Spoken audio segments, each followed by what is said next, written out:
Hamas के सियासी रहनुमा इस्माइल हानिया को इसराइली खुफिया एजेंसी ने ईरानी एजेंट्स के जरिए कत्ल कराया। बरतानवी मीडिया के मुताबिक ईरानी एजेंट्स ने मेहमान खाने के 3 कमरों में धमाका खेज मवाद नस्ब किया हुआ था।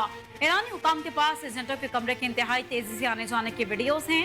धमाका खेज मवाद नस्ब करने वाले एजेंट ईरान छोड़ के जा चुके। धमाका खेज मवाद ईरान के बाहर से रिमोट कंट्रोल के जरिए तबाह किया गया।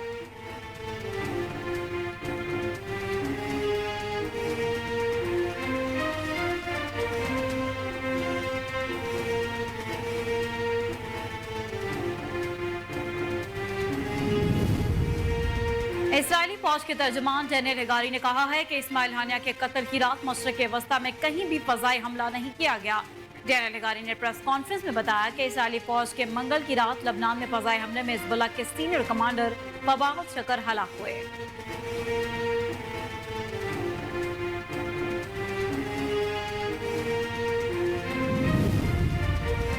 ईरान ने हमास रहनुमा इस्माइल हानिया की शहादत की तहकीकात के सिलसिले में मुतादिद इंटेलिजेंस और मिलिट्री अफसरान को हिरासत में ले लिया। अमरीकी अखबार न्यूयॉर्क टाइम्स की रिपोर्ट के मुताबिक ईरान के मिलिट्री जराये का बताना है कि इस्माइल हानिया के कत्ल की तहकीकात के लिए इंटेलिजेंस और मिलिट्री अफसरान के अलावा इस्माइल हानिया के गेस्ट हाउस के मुलाजिमीन को भी हिरासत में लिया गया है।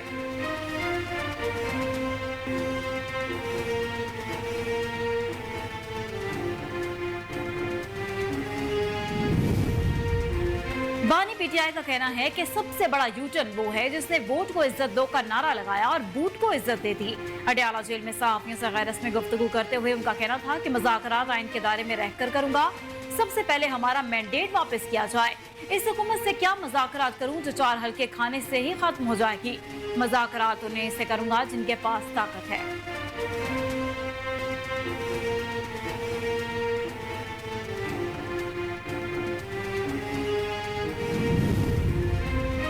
पीटीआई ने शेर अफजल मरवत की बुनियादी रुकनियत खत्म कर दी। पाकिस्तान तहरीक इंसाफ के एडिशनल सेक्रेटरी जनरल फिरदौस शमीम नकवी के दस्तखत से जारी एलामिया में कहा गया कि शेर अफजल मरवत को पार्टी जवाबित का कोई ख्याल नहीं।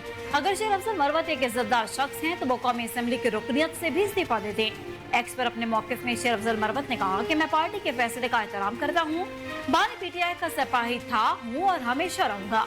अपनी हैसियत में लीडर की रिहाई की जो कोशिश कर सका करता रहूंगा। मेरे कायद के कानून में मेरे खिलाफ जहर घोला गया है।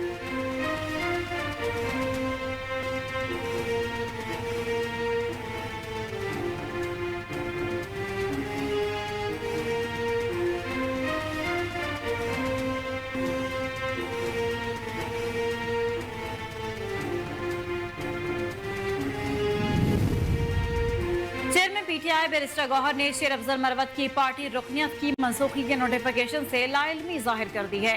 कहा नहीं मालूम कि कौन हिदायत ले रहा है और कौन फैसले कर रहा है। आज बानी पीटीआई से मुलाकात करूंगा और नोटिफिकेशन वापस कराऊंगा। अगर ऐसा कुछ होता तो मुझे जरूर पता होता। मैं पार्टी का चेयरमैन हूँ। शेर अफजल मरवत बानी पीटीआई के वफादार तरीन साथियों में से एक है।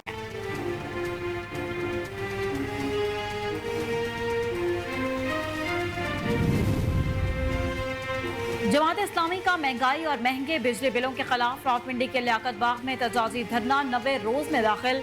धरने के शुरका मुतालबात की मंजूरी के लिए पुरअज़्म हैं। जमात इस्लामी की जानिब से रावलपिंडी में गजा मार्च का ऐलान किया गया।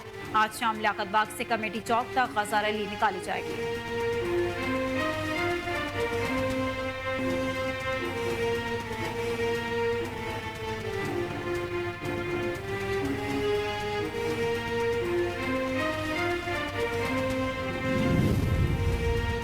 हुकूमत ने बिजली चोरों के लिए अलग से थाने और अदालतें कायम करने का फैसला कर लिया। मुल्क भर में 8,769 थाने कायम किए जाएंगे। बिजली चोरों के लिए कायम 497 अदालतों में 634 अफराद पर मुश्तमिल अमला ड्यूटी देगा। पहले फेज में लाहौर, टीजी खान, हैदराबाद, लाड़काना डिवीजन में थाने और अदालतें कायम होंगी। तकसीमकार कंपनियां खराजात की रकम अवाम से वसूल करेंगी। बिजली चोर पकड़ने और सजा देने के खराजात भी सार्फिन से वसूल किए जाएंगे।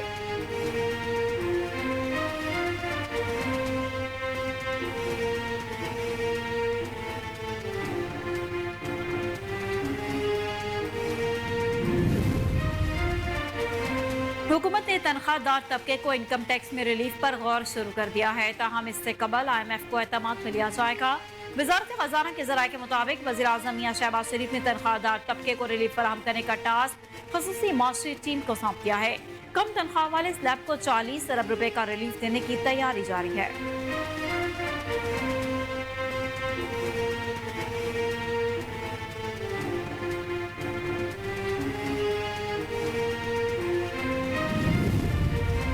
सदर मुमलिकत आसिफ अली जरदारी ने सेनेट का इजलास तलब कर लिया है। सेनेट का इजलास पर सोशनाम 5 बजे तलब किया गया है। सदर मुमलिकत आसिफ अली जरदारी ने आइन के आर्टिकल 54(1) के तहत सेनेट इजलास तलब किया।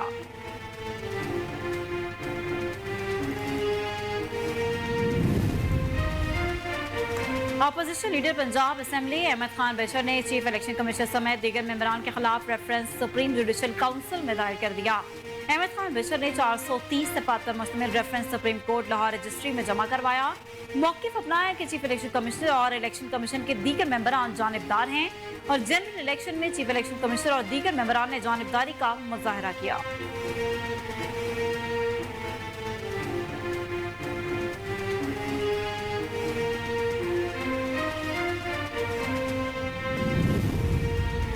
हुर्रियत रहनुमा यासीन मलिक की अहलिया मशाल मलिक ने कहा है कि 5 अगस्त 2019 को भारत ने कश्मीरियों के हक पर डाका डाला। वीडियो पैगाम में मशाल मलिक ने कहा कि कश्मीरियों का कत्लेआम जारी है, अजीम रहनुमाओं को शहीद और पाबंदे सलासल किया गया है। यासीन मलिक को भी फांसी देने की पूरी कोशिश की जा रही है। उन्होंने कहा कि तहरीक आज़ादी में कश्मीरियों के शाना बशाना खड़े हैं।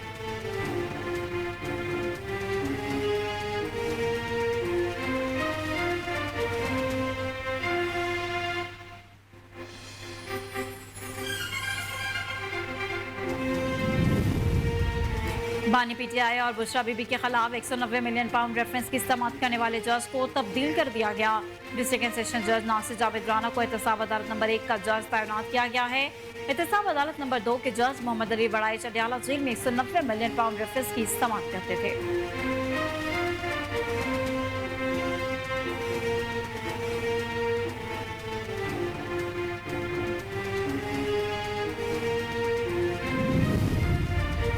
मुशीर इत्तलात खबर पख्तूनख्वा बैरिस्टर डॉक्टर सैफ ने कहा है कि पीटीआई पर पाबंदी लीगी रहनुमाओं का सिर्फ ख्वाब बनकर रह गया। मैंडेट चोर नू लीग बानी पीटीआई से खौफजदा है। उनका बयान से मैंडेट चोरों की दौड़ें लग जाती हैं। बानी पीटीआई जेली फॉर्म 47 और मैंडेट चोर शरीफ खानदान की तरह लंदन भागने वालों में से नहीं। फॉर्म 47 वाली सरकार शिकस्त तस्लीम करके कौम से माफी मांगे और फौरन इस्तीफा दे।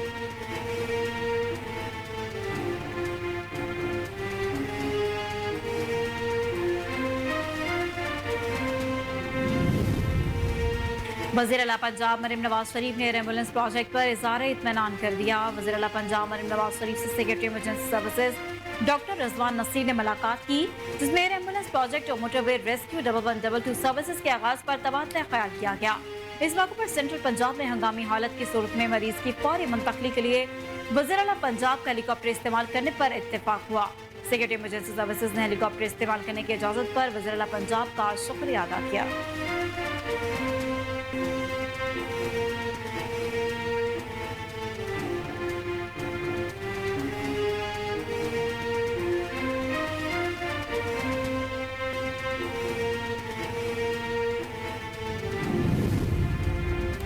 वफाकी वज़ीर दाखिला मोहसिन नकवी ने कहा है कि इराकी शहरियों के लिए वीजा फ्री सहूलियात पर जल्द अमल दरामद शुरू कर दिया जाएगा। इराक के रैपिड रिस्पांस यूनिट के commander lieutenant general doctor Tahmir Ismail की सरबराही में आला सतह का वफ्द वजारत दाखिला पहुंचा, जहां वज़ीर दाखिला मोहसिन नकवी ने उनका खैर मकदम किया। इस मौका पर बाहमी दिलचस्पी के अमूर पाकिस्तानी ज़ायरीन से इराक में पासपोर्ट न लेने और ज्यादा से ज्यादा सहूलियात फराहम करने के हवाले से तबादला ख्याल किया गया। मोहसिन नकवी ने कहा कि इराकी पुलिस की तरबियत के लिए हर मुमकिन ताउन करेंगे।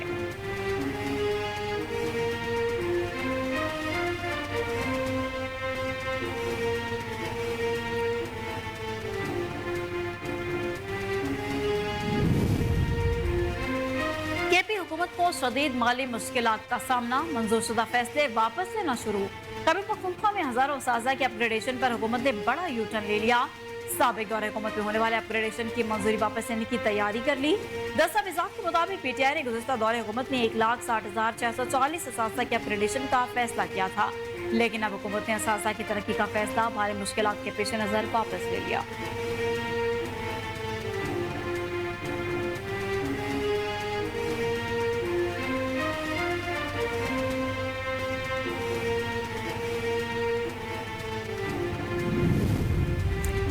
साबिक वफाकी वजीर शेख रशीद अहमद ने 13 अगस्त को लाल हवेली के बाहर जलसे की दरखास्त दे दी। शेख रशीद ने कहा कि पिछले 50 साल से हम लोग 13 अगस्त की रात को जश्न आज़ादी का जश्न मनाते और जलसा करते हैं। उम्मीद है कि 13 अगस्त रात के जलसे की इजाज़त दी जाएगी। 13 अगस्त की रात को 10 बजे से रात 12 बजे तक तारीखी जलसा मुनक्किद किया जाएगा। तमाम लोगों से इस जश्न और जलसे में शिरकत की अपील करता हूँ।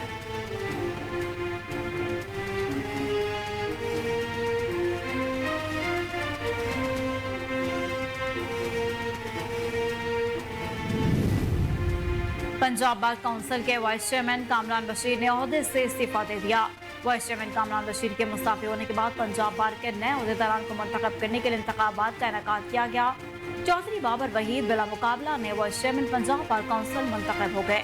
Chairman executive committee Rao Mohammad Afzal भी बिला मुकाबला मुंतखब हुए।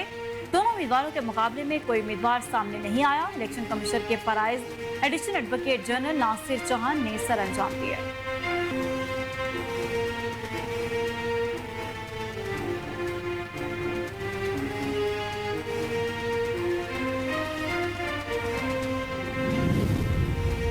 पेरिस ओलंपिक्स के 7वें रोज भी मेडल्स जीतने की कशमकश जारी। मेडल्स टेबल पर चीन 13 गोल्ड मेडल्स के साथ टॉप पर रहा। ऑस्ट्रेलिया 10 गोल्ड मेडल्स के साथ दूसरे, जबकि अमेरिका 9 गोल्ड मेडल्स के साथ तीसरे नंबर पर है। पेरिस ओलंपिक्स के 7वें रोज डाइविंग के men's synchronized 3 metre springboard का गोल्ड मेडल चीन ने जीत लिया, जबकि मैक्सिको ने सिल्वर और बरतानिया ने ब्रॉन्ज मेडल अपने नाम किया। बरतानिया ने रोइंग, चैंपोलियन जिम्नास्टिक और इको स्विम के जंपिंग टीम इवेंट में तलाई तमगे भी जीते।